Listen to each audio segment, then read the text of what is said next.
Assalamualaikum warahmatullahi wabarakatuh.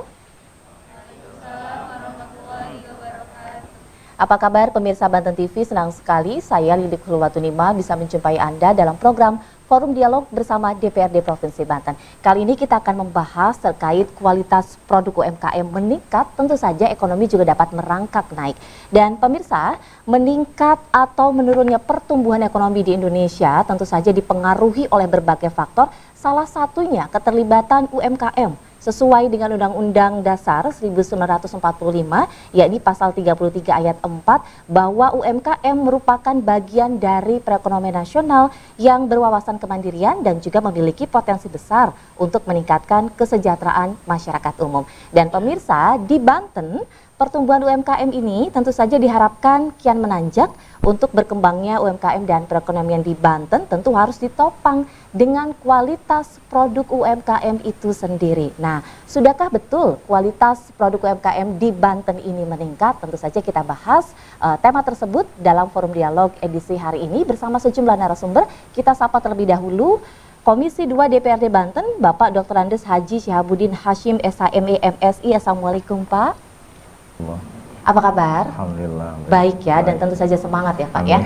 Baik, mewakili Kepala Dinas Koperasi dan UKM Banten, yakni PLT Kabid Pemberdayaan Usaha Kecil, Bapak Wendy Nurwendi. Assalamualaikum Pak. Waalaikumsalam warahmatullahi wabarakatuh. Kabar baik Pak? Alhamdulillah sehat. Sehat. Dan tokoh masyarakat kita tentu saja Bapak Eko Supriyatno. Assalamualaikum Pak. Waalaikumsalam. Kabarnya sehat juga kan Sehat. ya? Baik, mengawali perbincangan kita saya ingin ke Pak Syihabuddin terlebih dahulu. Bapak, UMKM kan merupakan salah satu pilar ekonomi juga di Indonesia.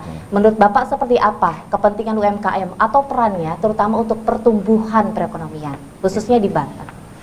Ya, saya kira kalau kita bicara UMKM, ini kan sektor informal ya. Dan mungkin nanti di Dinas Koperasi yang banyak data. Yang jelas bahwa cukup mendominasi ya sektor informal, pedagang-pedagang kecil. Namun persoalannya adalah sejauh mana supporting kita ya pemerintah provinsi untuk memberikan berbagai fasilitas ke mereka, baik dalam hal pelatihan-pelatihan, pemasaran dan seterusnya. Saya ambil contoh misalnya ketika kita Komisi 2 dibanding ke daerah lain di Sukabumi, di Cianjur, itu ada gerai-gerai yang tersentralisir menampung berbagai hasil produk UMKM. Karena salah satu kelemahan kita adalah skill dalam hal marketing, packagingnya dan seterusnya. Jadi itu dibangun oleh pemerintah setempat. Bahkan kalau di Sukabumi itu Mochi namanya ya, saya masih ingat itu. Mochi ya. Itu mereka menampung, tapi ada ini ya, ada tambahan 10% ya dari itu, tidak ada masalah karena mereka langsung dibayar oleh mereka. Dan yang punya itu mereka juga pelaku usaha UMKM juga. Jadi buat Banten itu baik nanti di provinsi, kabupaten, kota sudah lebih berpihak kita nanti karena sebagai mitra ya. Dinas Koperasi dan UMKM kebetulan mitra Komisi 2. Jadi kita sangat mendukung, mensupport ketika ada program kegiatan yang mengarah pada pembinaan pada UMKM ini. Kalau kita melihat sepanjang jalan di Serang terutama ya di Banten ini, kita belum punya gerai yang oleh-oleh khas Banten gitu. Misalnya gini ya, saya pernah ke Sumatera, itu ada gula semut namanya, gula semut. Itu katanya dari Banten. Tapi ada yang di Sumatera. Ada yang di Sumatera. Nah orang Banten itu diserahkan produk kosong, nanti mereknya mereka yang apa namanya itu, yang bikin sendiri. Ini kan merugikan kita ya, punya Banten tapi dimerki oleh apa namanya orang lain. Saya kira ini PR kita ya Pak dari Dinas Koperasi untuk bisa memberikan support lebih apa namanya luas lagi kepada para UMKM kita. Saya kira itu. Baik, saya ke Pak Wendy. Saya ingin Anda menggambarkan terlebih dahulu kondisi UMKM saat ini setelah pandemi 2 tahun menerjang. Apakah memang sudah bangkit? Dan kalau bangkit, tolak ukurnya seperti apa? Baik, Terima kasih Ibu. Eh, Saat ini mungkin kondisi UMKM setelah masa pandemi dapat saya katakan memang sudah mulai bangkit ya. Eh, Jika kita bandingkan dengan UMKM pasca pandemi, kita lihat dari data bahwa UMKM sebelum pandemi itu atau masa pandemi itu ada sekitar 467 UKM yang 467.000 UKM yang terdampak pandemi gitu. Umumnya usaha mikro itu, umumnya usaha mikro.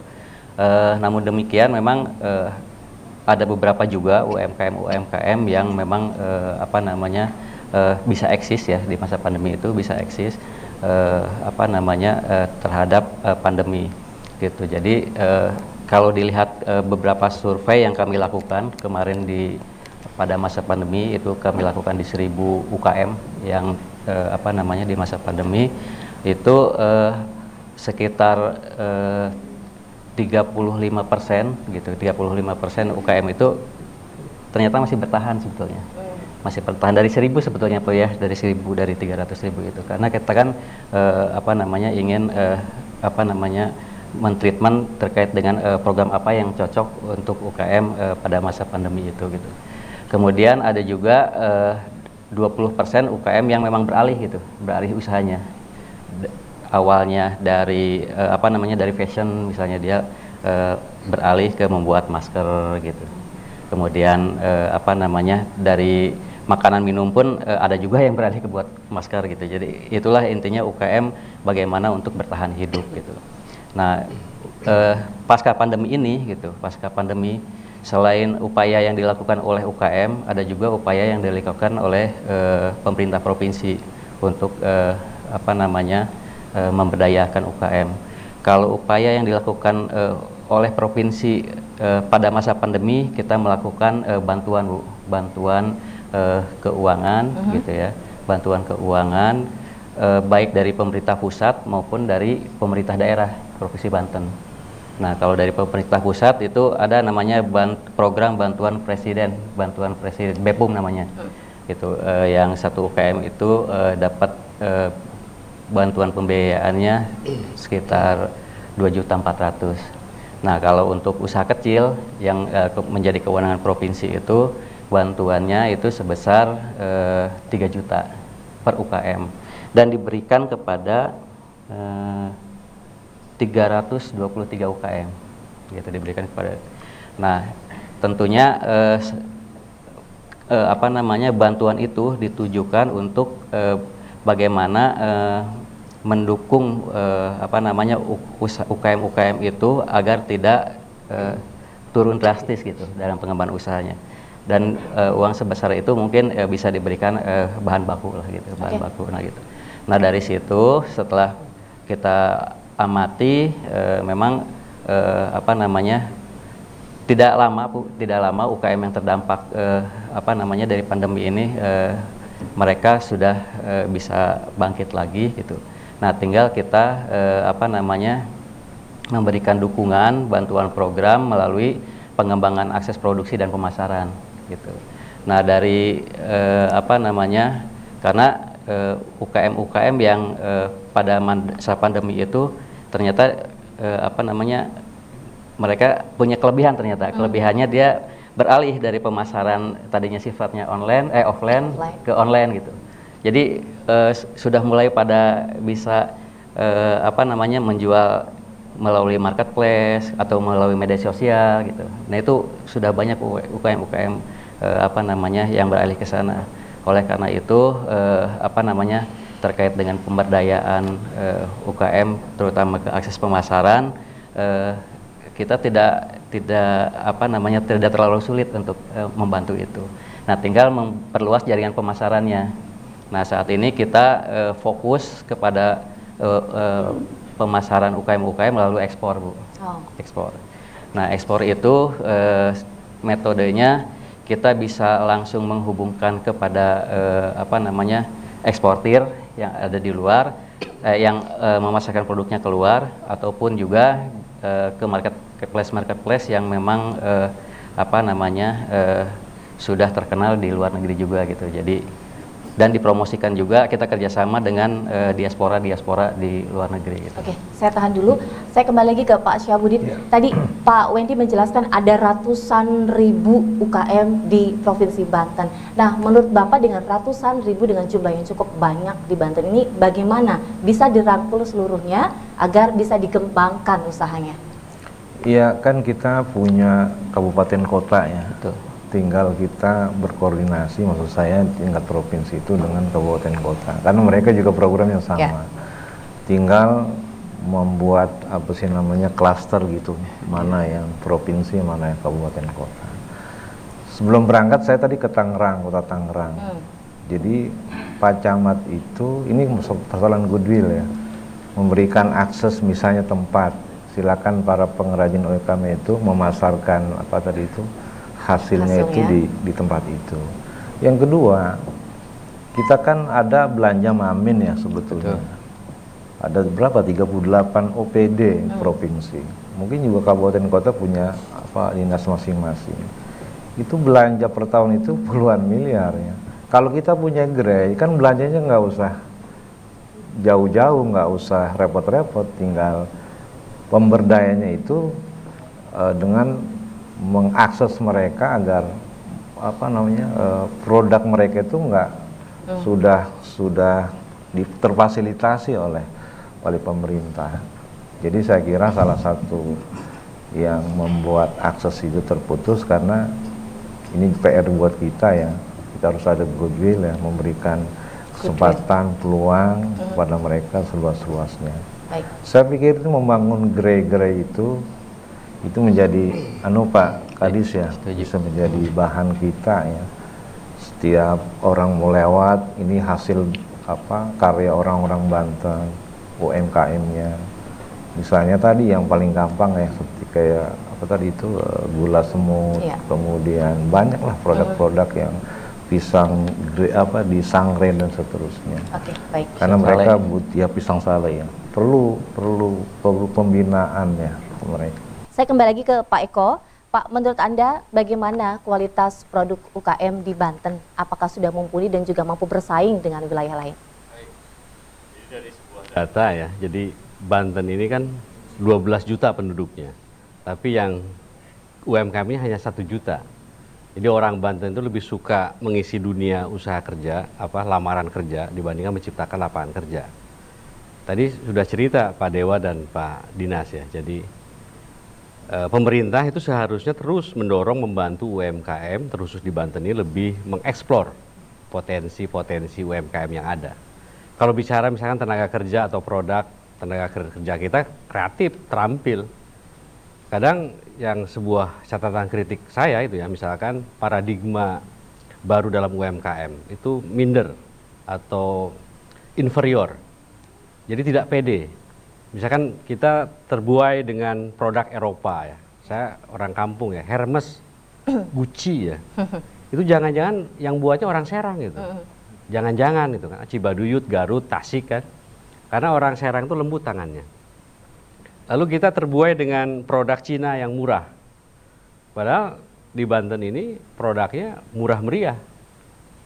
Nah jadi dari hal itu saya melihat salah satu keberdayaan UMKM agar kita dalam tema ini kan UMKM naik kelas ya, misalkan tentang regulasi lebih pro UMKM, bagaimana izin dan sebagainya. Tadi Pak Dewan cerita di Sukabumi dan di Sumatera ya. Saya pernah 2 daerah, Ibu Moderator ya. Pertama di Bandung itu kreatif bener Jawa Barat itu. Kang Emil itu mewajibkan kepala daerah itu karena Instagramnya itu sudah puluhan ribu follower. Itu mempublis produk-produk UMKM daerahnya, celana, baju, jaket, bahkan dia membolehkan namanya dipakai, misalkan keripik pedas Emil, tukang galon Emil, seblak Emil, tukang cukur Emil. Apa salahnya di Banten? Tukang cukur Al Muktabar atau kopi Al Muktabar, nggak apa-apa, izin dulu ke ini kan gitu. Apalagi di daerah Banyuwangi keren, UMKM itu masuk kepada pengadaan barang dan jasa, terlibat.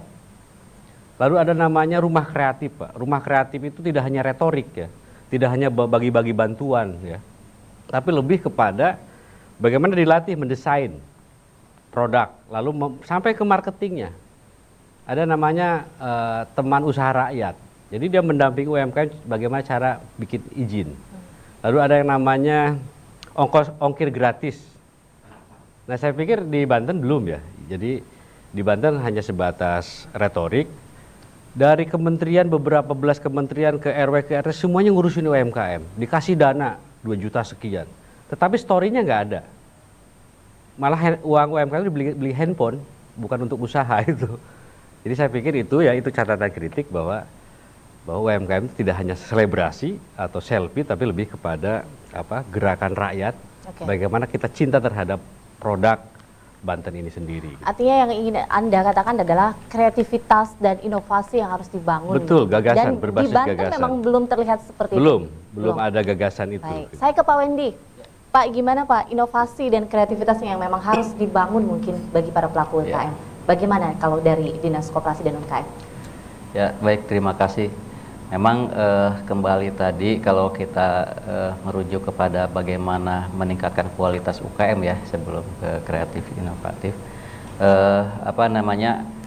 itu merupakan salah satu indikator bahwa produk UKM itu dapat diterima oleh masyarakat gitu ya Bu ya, oleh konsumen lah gitu, oleh konsumen. Nah, tentunya gitu untuk meningkatkan untuk mengetahui bahwa si produk itu berkualitas atau tidak ada standarnya Bu ya, standar. Nah, untuk menentukan standar tentunya kalau terkait makanan minuman ada dari BPOM. Untuk dari craft atau fashion mungkin ada dari Standar Nasional Indonesia atau SNI. Nah, kita melakukan upaya-upaya itu agar produk-produk UKM itu memang dapat diterima selain juga label halal. Nah, terkait dengan dari Bapak bahwa terkait dengan inovasi dan kreatif. Nah, kita sebetulnya kita melakukan pelatihan-pelatihan juga Bu, UKM-UKM agar jiwa entrepreneur UKM itu tumbuh gitu. Sebagai contoh saya sampaikan beberapa waktu lalu, 2 minggu lalu lah, 2 minggu kita melakukan pengelolaan UKM gula aren. Tadi mungkin Bapak juga menyampaikan Bu ya, itu di Anyar. Sebetulnya kita tidak hanya melatih UKM itu memproduksi gula aren, tapi bagaimana juga kita di dalam kegiatan itu agar ada juga kemitraan antara UKM. Kenapa demikian? Memang di dalam pelatihan itu gitu, kita langsung menghadirkan UKM yang memproduksi gula aren, gula aren dan gula semut di Lebak. Itu udah ekspor Pak, sudah ekspor. Di Lebak itu sudah ada 2 yang ekspor, di Pandeglang juga sudah ada 2 yang ekspor. Nah, itu jadikan narasumber. Kemudian pesertanya itu UKM yang memang produksinya membutuhkan bahan baku itu gitu. Baik dari minuman jahe, kemudian UKM kue yang memang ada gula aren, kemudian kafe-kafe juga kita hadirkan gitu, UKM yang mengelola kafe. Nah gitu, ternyata memang dari situ selain mereka melatih mampu memproduksi cara membuat gula aren, ternyata mereka juga ada bisa bermitra. Tidak hanya memproduksi tapi membeli juga produk dari gula aren atau gula semut yang diproduksi oleh narasumber itu gitu, oleh pelaku UKM. Nah, itu upaya yang dilakukan oleh Dinas Koperasi. Kemudian terakhir kemarin kita melakukan juga pelatihan terkait dengan pengembangan produk eceng gondok. Itu sudah ekspor Bu, eceng gondok Bu, ke mancanegara. Ada yang ke Singapura, ke Kanada, ke Amerika. Nah, namun pelaku usahanya baru sedikit Bu. Yang sudah ekspor baru satu. Nah, kita hadirkan, kemudian kita undang juga pelaku-pelaku pengrajin craft dari anyaman pandan, kemudian UKM anyaman bambu, ada juga UKM yang memang pengrajin dari pandan itu sendiri gitu ya, apa namanya, eceng gondok itu sendiri gitu, untuk melatih agar dia bisa melakukan diversifikasi produk gitu, dan tentunya tidak menghilangkan kualitas produk yang dia gunakan, karena tentunya UKM yang melatih itu memiliki ya sudah ekspor, tentunya kan kualitasnya sudah terjaga Ibu ya. Nah itulah kemudian dilatihlah UKM-UKM yang memang skillnya di bidang craft itu gitu. Oke. Gitu.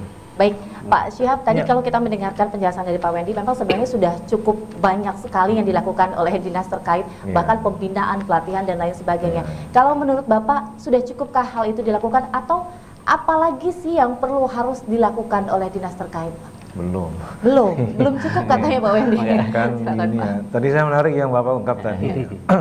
Bahkan UMKM itu diberikan kesempatan untuk sebagai penyedia barang dan jasa. Oh, iya, itu. Kalau kita melihat perpres tentang barang dan jasa itu kan dia harus berbadan hukum. Sementara UMKM kita ini kan dia tidak ada badan hukumnya. Misalnya PTK atau CP lah yang lebih mudah. Nah, jadi program ini numpang nitip juga nih Pak Kadis ya. Jadi buat satu program kegiatan mengundang para pelaku UMKM itu tentang tata cara membuat badan hukum, izin-izinnya. Tadi kan pulang sudah ada. Dan goodwill dari pemerintah daerah ya, provinsi, kabupaten, kota itu berikanlah kesempatan kepada mereka itu yang tadi yang sudah berbadan hukum itu sebagai penyedia barang dan jasa. Karena belanja Mamin itu besar Bu. Besar, 1 tahun itu puluhan miliar, satu dinas bisa ratusan miliar, mohon maaf ya, puluhan miliar lah ya. Dan ini kan bisa menggerakkan UMKM itu sendiri, karena dari Mamin ya, belum lagi ya, yang lain tadi, apalagi yang sudah nanti ketika kita bicara ekspor misalnya, sudah pasti harus berbadan hukum, nggak mungkin perorangan. Saya kalau bicara pertanyaannya sudah cukup ya. Belum ya, karena dinamis ya terus kita, apalagi tadi yang data Bapak yang disampaikan itu baru 1 juta. Yang kedua juga mindset utama teman-teman ya, anak-anak muda, generasi muda kita ini kan lebih senang pada memasuki pasar kerja formal di perusahaan, di swasta, di pemerintah. Kalau UMKM, wira swasta tadi inferior ya, merasa ya cuma dagang ini ya. Padahal bisa jadi penghasilan itu lebih besar apa tadi si UMKM dibandingkan, mohon maaf ya, yang kerja di karyawan, yang kerja di instansi itu udah terukur ya. Kalau swasta ada apa sih namanya itu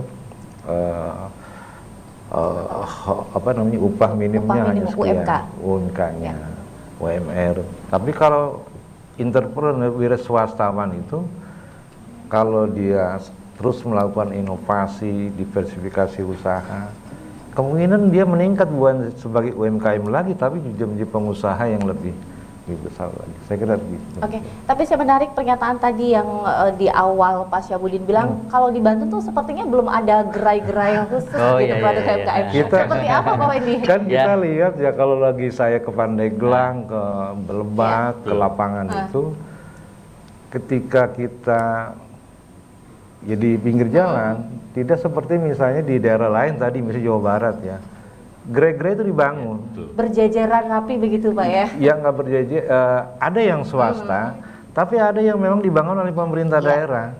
Jadi menampung berbagai pengrajin,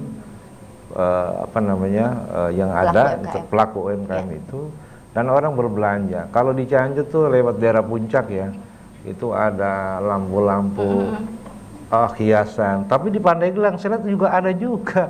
Saya mau belanja itu ada, tapi mereka sendiri-sendiri. Ya. Artinya apa? Kita kurang memfasilitasi. Saya kembali lagi ke Pak Wendy. Pak, bagaimana kalau ditanyakan soal gerai khusus produk UMKM di Banten? Memang belum ada?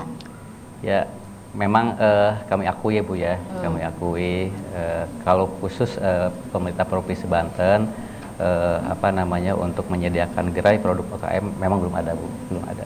Namun terlepas dari itu kita pun memang melakukan beberapa upaya Bu, bagaimana agar produk-produk UMKM yang ada di Provinsi Banten itu pemasarannya bisa terfokus ya Bu ya, tersentralisir lah seperti adanya gerai itu gitu. Yang pertama, memang beberapa waktu lalu kita sebetulnya sudah melakukan buat sentra UKM namanya Bu. Sentra UKM, mengupayakan untuk membangun sentra UKM itu ada di Banten Lama di situ Bu. Banten Lama. Luasnya itu sekitar 1.500 meter persegi, 2 lantai gitu. Nah itu prosesnya memang terkendala karena pandemi, maka direfocusing gitu. Dan mudah-mudahan ke depan bisa dianggarkan kembali. Kemudian tidak itu saja upaya kami untuk memasarkan produk UKM, karena ada PP nomor 7 juga tahun 2021 yang mensyaratkan bahwa ada fasilitas-fasilitas umum yang 40% lahannya itu bisa kita manfaatkan. Kita sudah berkoordinasi dengan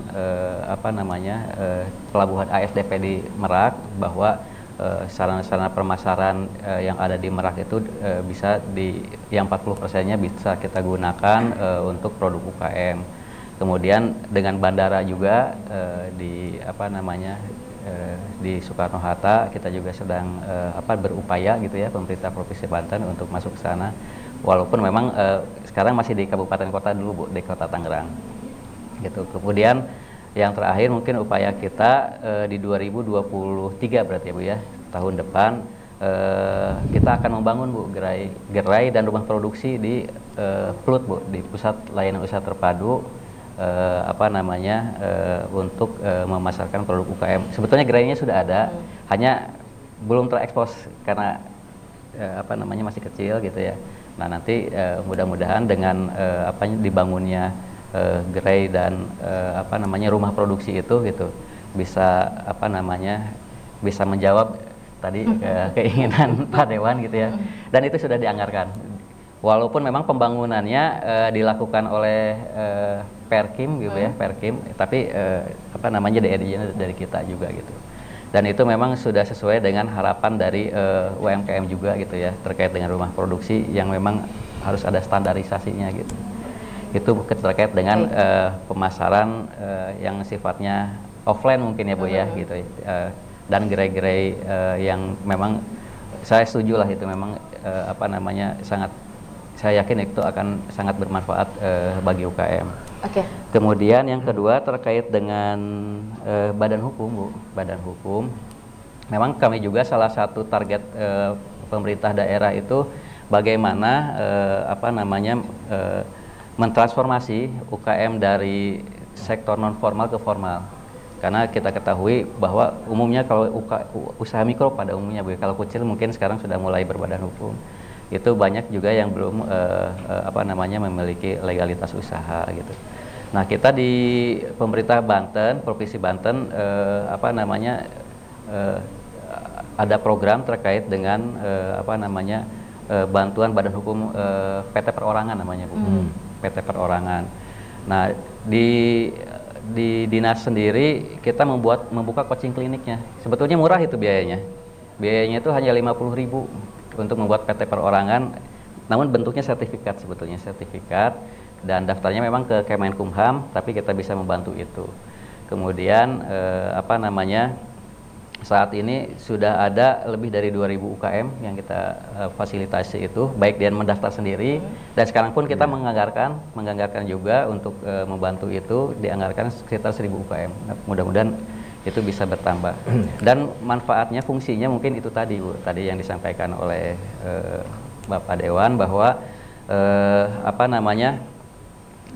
untuk program Bangga Buatan Indonesia memang di pemerintah Provinsi Banten sedang menggalakkan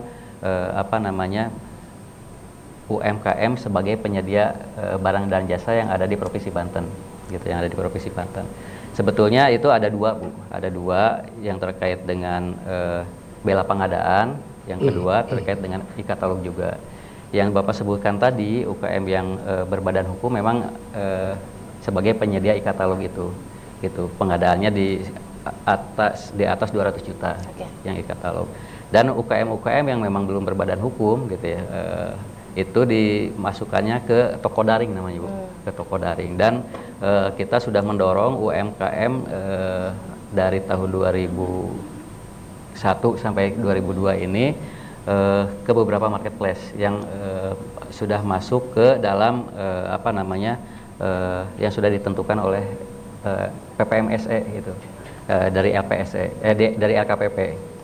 Nah itu terkait dengan jumlah transaksi saat ini yang kami pantau baik yang sudah masuk ke toko daring di Plaza Banten, MBIS atau Kaltara gitu ya, itu per bulan Juli kemarin itu sudah ada 6 miliar Bu. 6 miliar. Mungkin ini yang belum terpublis mungkin ya, sehingga belum diketahui oleh teman-teman masyarakat semua bahwa sebetulnya itu pun upaya itu sudah kita lakukan gitu ya, terkait dengan bagaimana agar belanja pemerintah itu bisa disediakan, penyediaannya bisa dilakukan oleh UMKM. Dan setiap kegiatan kita pun baik di kabupaten kota maupun di provinsi itu konsumsi makanan minumannya itu sudah oleh penyedianya dari UMKM gitu Bu. Oke, baik. Saya ke Pak Eko. Pak, kalau tadi disebutkan oleh Pak Wendy sebenarnya gerai sudah ada tapi memang belum digunakan secara sepenuhnya. Barangkali mungkin untuk menanti itu digunakan, apa hal yang harus dilakukan oleh para pelaku UMKM khususnya untuk memasarkan produknya agar halus manis di pasaran begitu Pak? Tipologi memberdayakan itu kan ada dua, ada memberdayakan UMKM, ada UMKM yang berdaya. Oke. Kalau memberdayakan UMKM itu yang dilakukan Banten saya lihat. Jadi misalkan kayak proyek ya, PNPM Kotaku itu kadang-kadang tidak ada jejak. Tapi kalau berangkat dari partisipasi publik, berangkat dari rakyat, berangkat dari bawah itu biasanya lebih keren ya. Jadi harus dari bawah tuh sadar UMKM itu dibuat lah. Kita tahu kontribusi UMKM itu kan dahsyat Ibu ya. Jadi 61% ya PDB, 97% menyerap tenaga kerja. 800.000 UMKM itu sebenarnya lebih kepada kuliner ya, makanan dan handicraft ya. Lalu dari 110 juta, 107-nya itu adalah usaha UMKM. Jadi kalau bicara UMKM tidak melulu hal-hal yang usaha-usaha itu, tetapi nelayan, buruh, petani, tukang cilok, tukang rujak, tukang bakso, tukang seblak itu UMKM. Jadi kadang-kadang kita memandangnya tidak utuh ya. Bahkan negara kita terselamatkan kan gara-gara UMKM sebenarnya. Dipuji betul oleh presiden kita atau bahkan negara akan hancur kalau tidak ada UMKM. Nah artinya apa? Nah, saya hanya menyampaikan pesan Pak Presiden kan. Jadi teknologi dan ekonomi digital adalah sebuah keniscayaan. Jadi saya pikir sekarang itu di satu sisi konvensional itu penting ya, seperti gerai, showcase ya. Tapi e-commerce, kenapa nggak dibuat misalkan sistem UMKM nasional atau bagaimana cara mengupload? Ada Lazada, ada Bibli, ada Bukalapak. Tadi Pak Dinas bilang ada Plaza Banten Pak ya? Oke, ada. Atau nanti bikin Banten Store gitu. Mungkin teman-teman mahasiswa nanti mendesain sendiri atau kuliner ya, tinggal ngupload gitu. Mungkin itu Pak Dinas.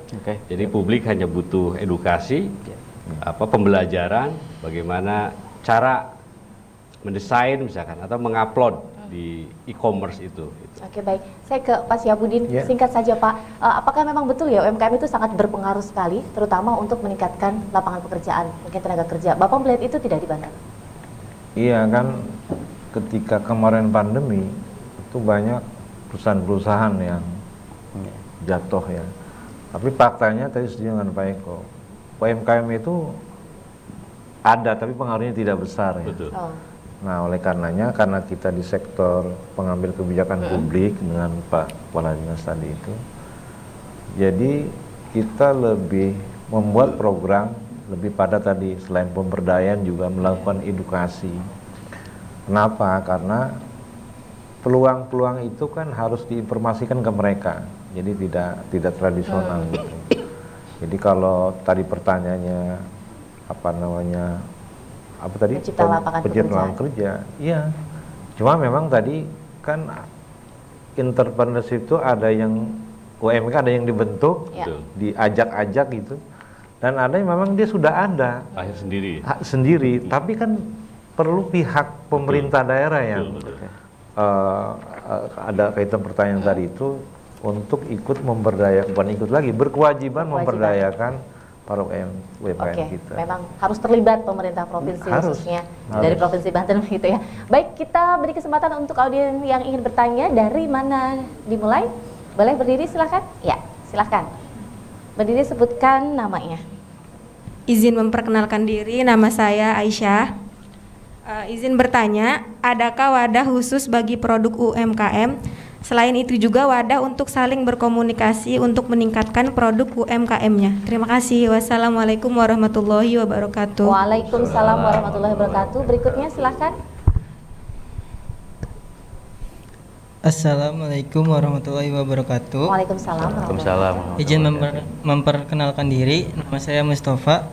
Izin bertanya, para pelaku UMKM agar senantiasa berupaya optimal meningkatkan kualitas produk, termasuk desain dan kemasannya, supaya memiliki nilai jual yang tinggi, sehingga dapat melakukan pemasaran tidak hanya dilakukan secara konvensional atau bersifat kebiasaan saja, akan tetapi juga dapat dilakukan secara online. Harusnya bekerja sama dengan pihak mana saja menurut Anda? Terima kasih.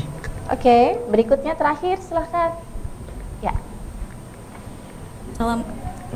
Assalamualaikum warahmatullahi wabarakatuh. Waalaikumsalam warahmatullahi wabarakatuh. Waalaikumsalam warahmatullahi wabarakatuh. Perkenalkan, nama saya Dila. Di sini saya ingin bertanya, mohon izin Bapak, Ibu. Seperti yang kita ketahui, di Banten ini produk UMKM banyak yang sifatnya sederhana karena produksinya merupakan produksi rumahan. Nah, bagaimana agar produksi rumahan ini agar tetap bisa eksis dan tetap bisa bersaing dengan produk-produk yang menggunakan teknologi modern? Terima kasih. Tadi ada sejumlah audiens yang sudah bertanya, kita langsung lemparkan ke narasumber. Pertanyaan pertama itu dari Aisyah, terkait adakah wadah khusus bagi produk UMKM? Selain itu juga wadahnya untuk saling berkomunikasi dan juga meningkatkan produk UMKM-nya. Barangkali mungkin saling sharing begitu ya antara pelaku UMKM dengan dinas terkait. Seperti apa Pak Wendy? Ya, kalau wadah khusus yang dibentuk oleh dinas sebetulnya tidak ya, tidak ada. Hanya memang biasanya UMKM itu membentuk perkumpulan lah, himpunan-himpunan atau organisasi-organisasi yang memang tujuannya untuk mengembangkan produk UKM itu sendiri gitu ya. Yang tercatat di Dinas Koperasi itu sekitar ada 15 ya himpunan-himpunan UKM yang ada di Provinsi Banten ya, seluruh Provinsi Banten. Baik itu himpunan wirausaha pemula gitu ya, kemudian HIPMIKindo, himpunan pengusaha kecil Indonesia, kemudian banyak lagi mungkin ya himpunan-himpunan yang lain dan itu yang bisa dimasukkan juga oleh teman-teman UKM gitu ya, atau teman-teman yang memang akan sebagai pemula ya, sebagai pemula akan masuk ke dalam ingin menggeluti terkait dengan menjadi pengusaha ya atau menjadi UKM gitu.